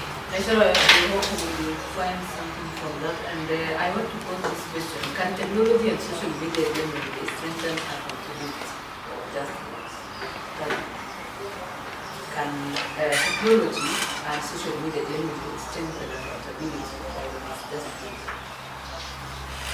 In my opinion, for what we have been doing as the CSO network, I believe it's not nothing. Like whatever you do is a step towards accountability. Even when someone goes and says something that, let's put it, come on TikTok, say no. If someone goes and says, connecting happen on ground, say no. Like you're making people aware of something that is happening. And probably through that you can be able to also mobilize people, mobilize resources, mobilize organizations that will enable you to raise awareness on certain issues. So you'd rather do something rather than say that technology haisaidii ni kuja kelele something. So the little that you do is contributing towards the bigger picture. So I think that is what I can say. And if you allow me to add that, I don't know what your algorithms are like on TikTok pages that you mentioned, but you observe, and we have a lot of lawyers nowadays coming up and explaining evidence. Like there was something that was passed yesterday. Second wives are now eligible. I mean, mpango wa kando and second wives are also legally married. Are eligible to what? Urithi. Did you see that? Did you see that? So Yeah, they were talking Yeah, about exactly, the common letter man. to So we would find lawyers now coming up on those pages, on the TikTok pages, their personal pages, expounding and explaining further. But there is a catch for the that, Mbangwakando and all that. There is a catch before they become eligible, could benefit from it. So what I'm saying is that even for you as an individual, you've seen what Larry Madowo does even on his social media handles. He goes head on explaining stories. Many of the stories you realize, you're still young, many of the stories you work on as a journalist, nearly close to 70% of them may never even get published. You gather a lot of stories, but very few of them can be consumed by near media houses. So what happens to the rest of the stories? And this informs the reason as to why, for example, like us as an institution, we began Herbs Media as a platform to be an alternative voice to tell stories that many of them would alternatively not be told. Because our media houses, for one reason or another, be it business, be it because of affiliation among the political parties, or what they think about the current regime government, the current regime, they may not hear particular stories. So what happens that one good story that you worked on and you felt it was important, it goes out. Social media becomes the big thing for us. It has opened up the space. The reason as to why countries like Denmark and Finland, they have very high index, wamemanage kumaliza ufisadi ni kidogo sana. It's because of how strong their institutions are, the transparency levels of their institutions. Today when you wake up and you realize there's a corruption dealing taking place, you can record it and have it online, and then you will see action being taken even by government agencies. This is how strong social media is, and that is why this informs a lot of work that is taking place now by the current regime to make sure that government is visible on their digital spaces. We call it, for those who've been trained on these areas of how not to leave your digital footprints, but then the big brother is always watching. And especially for journalists, you get to have a name, and your forte is on stories on governance or on unearthing corruption. If you became big on stories of dealing with corruption, the big brother has your eye, has his eye on you, in the sense that the phones you make, what you write, all that, you begin to get trailed on what it is that you do, what will be your next big step, what will your story be like. That's how serious it gets. For now, when you don't have a name, no one bothers. The government doesn't care. But the moment you begin to break the ceilings, the big brother keeps watching. Yeah. And also, what I've seen, which can be an opportunity for us, you find that most media organizations are also pivoting towards the social media spaces. I think we've even seen NTV, Citizen, they're producing the digital clips and whatnot, like just to get up there, focusing on the small issues that is not necessarily what we learn on the news at 9 or at 7. So it's also an opportunity for you to learn and for us to learn. You can see whatever they're doing and also put your own spin on it, finesse it, and then that will grant you a very nice platform for yourself and for what you want to achieve. Yeah.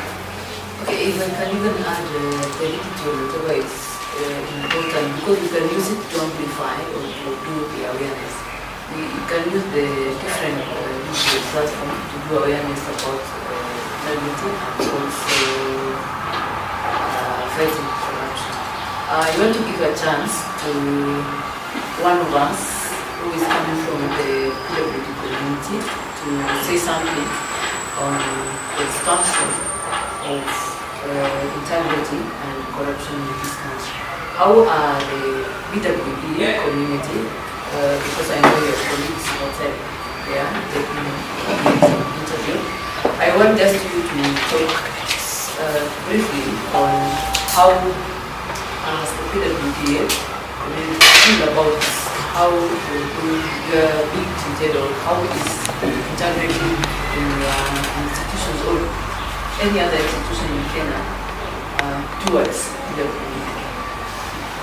I think corruption is a problem, especially in university level, considering the vulnerable people as people like this. Because you find some people from the government watakuja just waambie this and this and this itakuja. Ukisema hapo, ukifill your details, you may get access to grant, unaweza fanyiwa pewa vitu za biashara. And by the end of the day, si wewe ndio benefit. Mtu hata yako andika their personal details.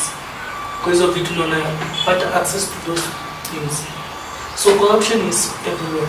So the only problem in Kwanga is to voice out. Najua we are the minority in society. So we don't have access to voice out our difficulties. And I think that's what I can say. Thank you. Kazungu leo Singu mesikishi na msemo.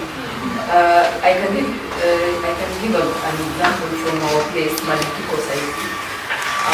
There are corruption in like every sector of Kenya.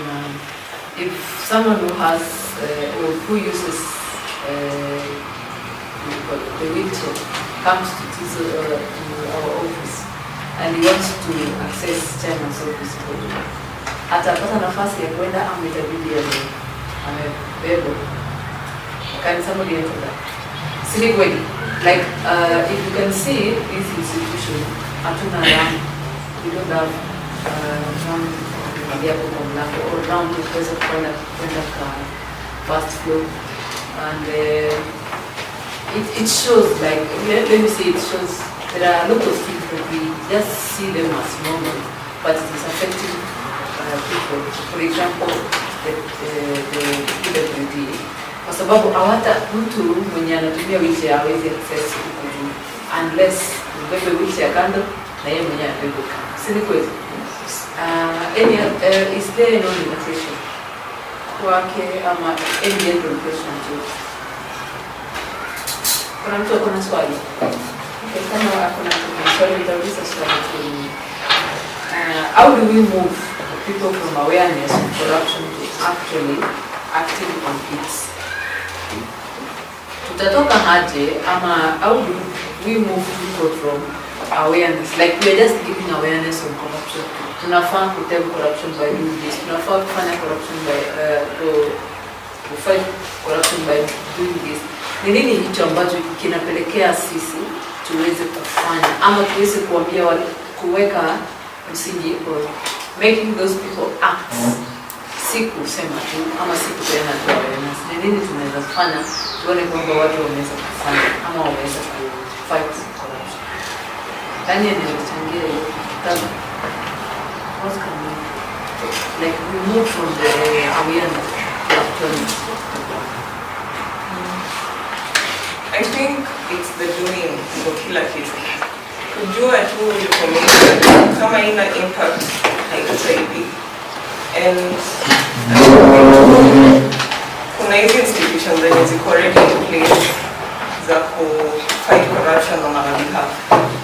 EACC has the mandate. Kama ni story za polisi, kuna IPOA. If you get any challenge, you can contact TI, Transparency International. Like you can identify kama organizations that are dealing with whatever challenge that you're facing, and then report to them. And also, there's something very important that we forget on reporting.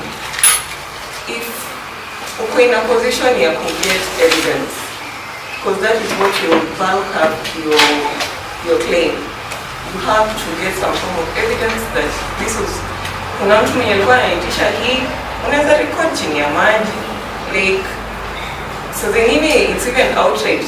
You still tunaona hata videos on social media, like you just see someone being pushed, someone being given handouts, like isn't it zenye you can collect as evidence. No ukienda ku report, same hata you're approaching TI, you say this and this happened on this and this day, and this is what I saw. So just apart from your witness statement, there's also the evidence. So it's the doing. Lazima tujue who are we reporting to in the first place, and lazima utafute like the relevant organization that will be able to cover you. Come on, journalist, chapter media council, you know, don't just go as yourself. Nika kauko na issue na polisi, alafu unaenda kwa polisi tena like hayada, hautasaidika, most likely so utafinyiliwa chini. So yeah, they're doing. Actually, these stories, let's say you're reporting on budget, what do we call it? The budget cycle, financing, yes.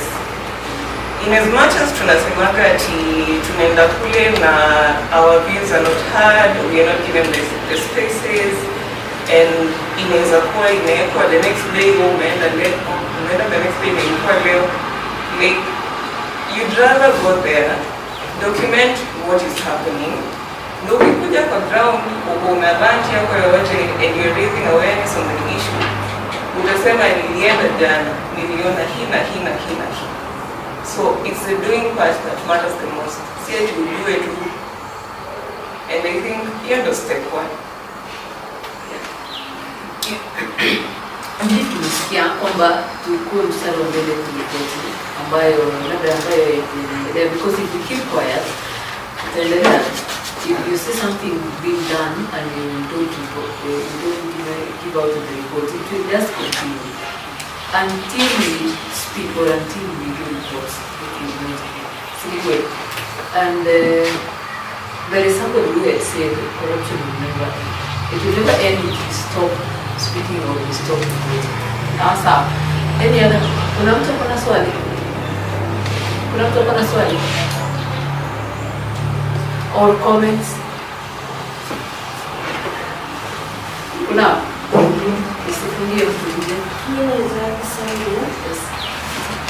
Naweza sema pia hivyo kwa tuweze kumaliza hiyo corruption, tukiconvince society ituache usaliti. Once tumeacha usaliti, as the way, kwa mfano if we are a group, to agree pamoja, ikuwe tu ni vile tumeagree na tufanye vile tumesema. Then kushinda tunaongea hapa, mwingine akienda pale nje anakutana na mtu anampea kitu na saliti wengine una support the other side. Okay. The issue of integrity once again. Before you can even come up strongly to speak about corruption, I give an example of Harun Mwau. By the time alikuwa anaongolewa kwa keti ya kuwa CPA anti-corruption, the US had flagged him as a person of interest because of drug trafficking. So, who kuna integrity gani ya kuhusu ufisadi when you know too well you're a beneficiary of it? So you must work on your integrity first. That's real. I can tell you, and I can give you a very quick example as I have it out from this end. There is one particular lawyer in this town, an advocate, that you ask any journalist, he's one lawyer who can never get compromised. And he's a lawyer who's, he's a son, he's called Bichana. He's a son to the bishop of the Liberalist Church. And you know what corruption does when you pick up on a lawyer? It does fix a lawyer hoping that and then along the way the lawyer gets compromised, gets to work with the person that you know you are litigating with in court. What happens? What justice do you expect? It's a question of integrity. Can you be that Bichana person? Watu wakiongea huko nje wanasema, I know one journalist who can't get compromised. Can you be that one person? That is the question. Going back to the same, you know, I gave out an analogy of the hammer and the stone. The last hammer, you know, you can always know, the last hammer breaks the stone. But before it breaks, there were so many attempts on that stone, isn't it? Those efforts, ndizo zina count. By the time tunakuja kusema, there is one I show you a person within the media space that you can always go to on this particular story, because that question has always arisen, even in where we are as journalists. Kuna watu huko nje wanasema, bwana habari fulani hapana siwezi kupatia story yangu. Kwa sababu gani? Ataenda kuifanyia biashara hata nisaliti.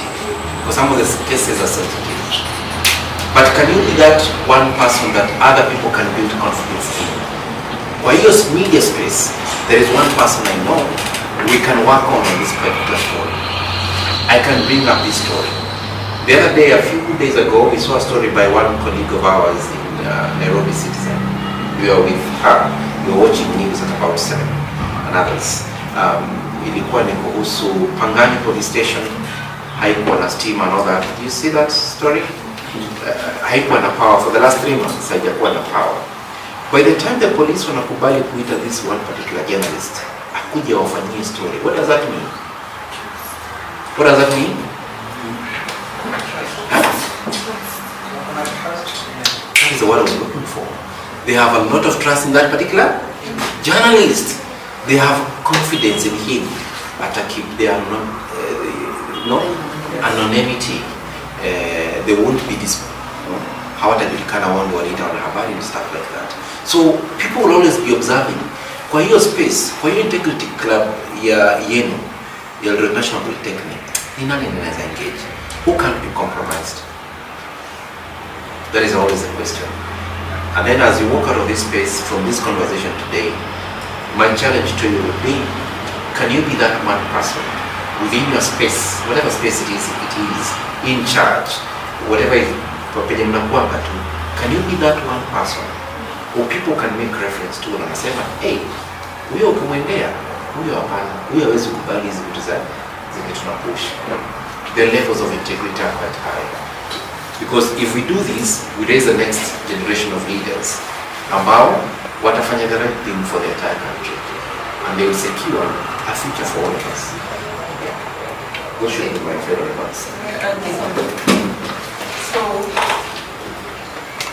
I think in a space where you are working with people, you must be able to know how to mitigate risk.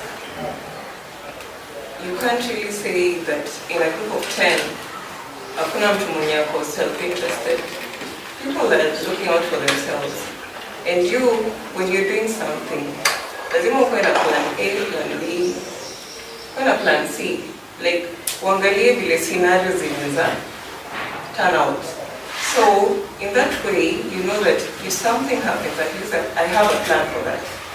Isikuwe tu, when you say when you're not kitu moja na kitu moja, you have to be very pragmatic. Though, utakuwa able to manage watu. Hizo stories za disloyalty ziko kwa kila space. Hiyo siwezi kudanganya. Like, it's common and it's, I think, kila mtu ana look out for themselves. So, when you're coming up with something, try as much as you can to mitigate risk that you interpret. Thank you.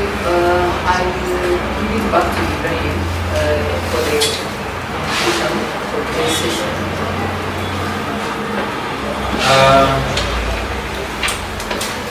Mine is to maybe I would really love someone to talk about something, someone representing the PWD community.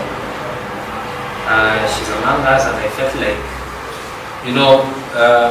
the challenges they are facing, there is a way corruption affects them that is unique to them, and you can never understand it. So I felt like if you could be part of this conversation and just give a small conversation on how it affects you for the organization. And even as you come, Diane, like, was it last year or we saw for the first time about 11 members of the county assembly in Uasin Gishu waliondolewa kuwa nominated MCAs. Apparently, kulipatikana watu na represent people with disabilities at the county assembly, and they are not disabled. What does that mean? And that is one of the things that it compelled the court kuondoa the list of those ambao walikuwa wamepeana huko mbele representing the PWDs and other special interest groups, au unakuja kurepresent vijana na wewe ni mzee, you are not fine. Yes. Is that not corruption? Maybe she will shed some light on how they've been able to suffer because, due to corruption. Thank you so much. So, for us, for people with disability, we are really going through a lot of challenges in terms of corruption. I talk about employment. I also talk about about other social activities that are happening. So now, you see like in our communities now, we have different groups of people with disability, and they are championing for one goal, they are championing for one thing.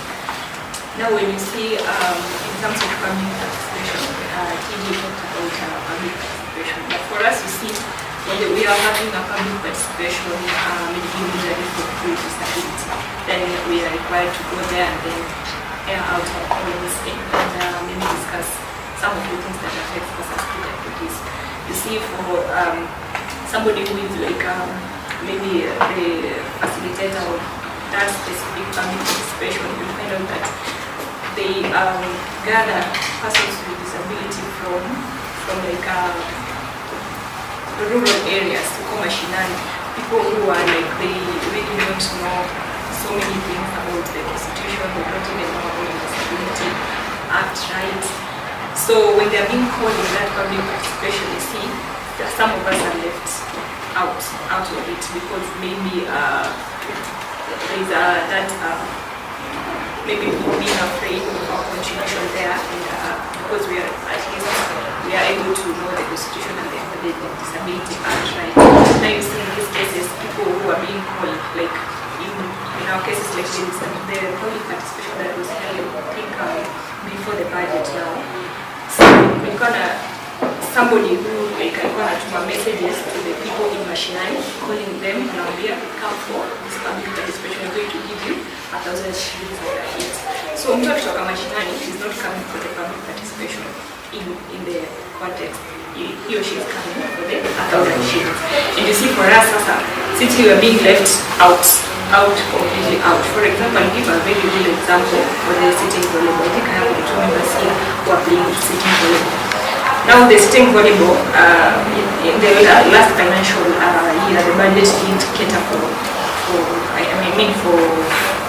sports, for the para sports now. Now you see the whole of that year, we've been suffering about to see the CCO sports and go like out of pocket just assisting us. Now we had a meeting with the local members and then we talked about this issue and we said that ukiwa na public participation, we knew the public participation was coming to us, and we said our members will go there to represent us about this issue of the budget of parasports. So we wanted us to be included in this now the financial meeting that here. Now when the public participation happened, we didn't even none of the members knew about the public participation. We just saw the photos the day after the public participation, and that is how we don't even know if you're going to get the budget for the this financial leaders. So it's this issue, like it's really affecting us as people with disability. And for us, I think the major thing that really affects us is the capacity building. So many people are in the dark, and most of us are even blind, like even 200 shillings in a month, then they are just sitting there and doing nothing about their rights. Many of us don't know our rights, many of us are not familiar with the situation. So I think there's a lot of capacity building and also capacity strengthening. Because you see even for the events that are happening in the county government or execution, or even beyond it, even in the national government, you see that the same people with disability are the same people who attend the public participation. Like you're seeing like Ninjoro Leo, kesho Ninjoro, kesho Ninjoro. All the times is that same person being there. So how about this youth who has applied disability? For me, I applied my disability. So you see, everything about the disability ends up in 2023. So you see, if I'm not going out there to get that knowledge, it is so difficult for me to fight for a right that I don't know. So this is what is happening with other people with disability out there. They are not being included. The same people, the same faces, they are come up with those cases. And then the other people are left out of it. They are left out of the topic of the story. I want to say about the story, but like this and this, we discuss this and this, and people with disability as an active. But you see, out of 10 people with disability, none of them in the single public participation. information maybe has the capacity to stand and say, I support this cloud maybe because of this. And that is where you find, even in the office or in the community, and also in the environment.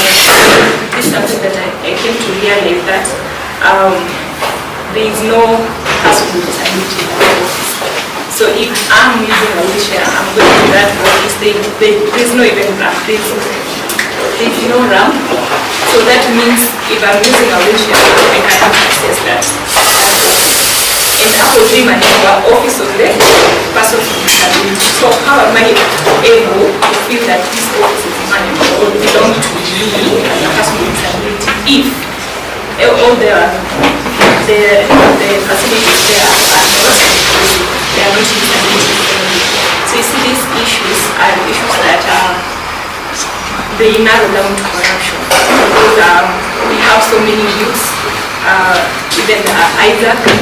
So many youths when on the phone, they have the capacity to serve in that office, but they don't get the chance to be there. So I think a lot of capacity strengthening that people with disabilities, and even talking about the employment issues, you'll find out there that people who are employed, maybe who are working now in the county government issue, they are being like, it is a recommendation. It is nothing like, me as Diana, I'm applying for this job because I know I have the capacity to do that job. So in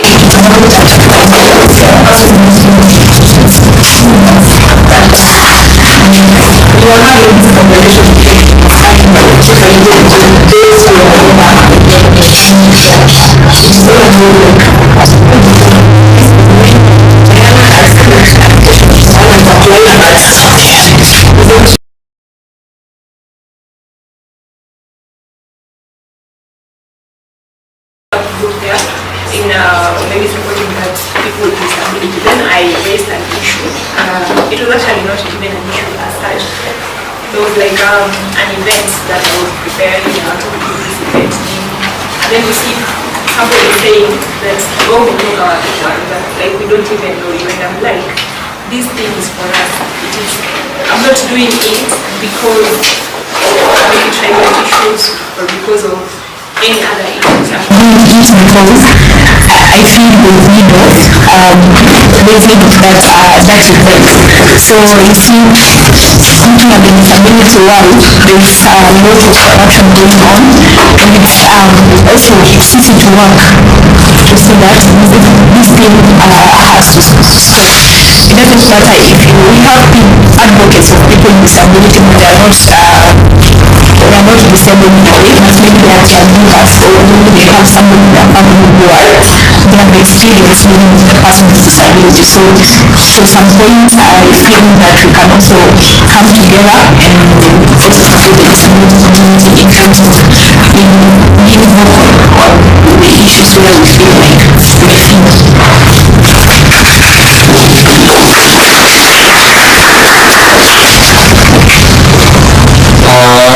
before we close, maybe we can return to where we started. And the question was, how much longer should corruption shape the future of Africa?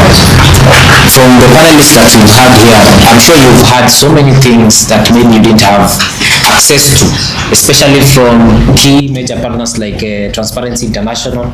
We have a representative from the Civil Society Network, a representative from the PWD. So I hope this has opened up your mind to the perspectives on how corruption affects other people in the community, apart from the experiences that you've had locally. And remember, as students, there's the way corruption affects you in school. And this forum was specifically to help you understand and to be a dialogue between the youth, the members of the Civil Society Network, the watchdogs of the society, which are the journalists, and also you as the youths, who are the bigger percentage in our community, and to see how we can become ambassadors of integrity and anti-corruption in the community. So mine is just to appreciate you for taking the time to be part of this conversation and for participating. And maybe before I close, is there anything maybe we've left, Naomi? No, I believe after this we will have tea with some snacks, and I will request students who usually wanakuwaga hapa kusaidiana ili wenzetu tutaingia huko tuchukue chai yetu kama tunafanya vilabu vingine, can take it outside, then hao ambao tuko mbele pamoja na the rest of the leaders tabaki hapa. Make sure before you leave there will be some banners here. Take a picture. Sema ulikuwa umetoka wapi. What was today about? And then we give out on the hashtag. Yes. And here before we finish. And there are two different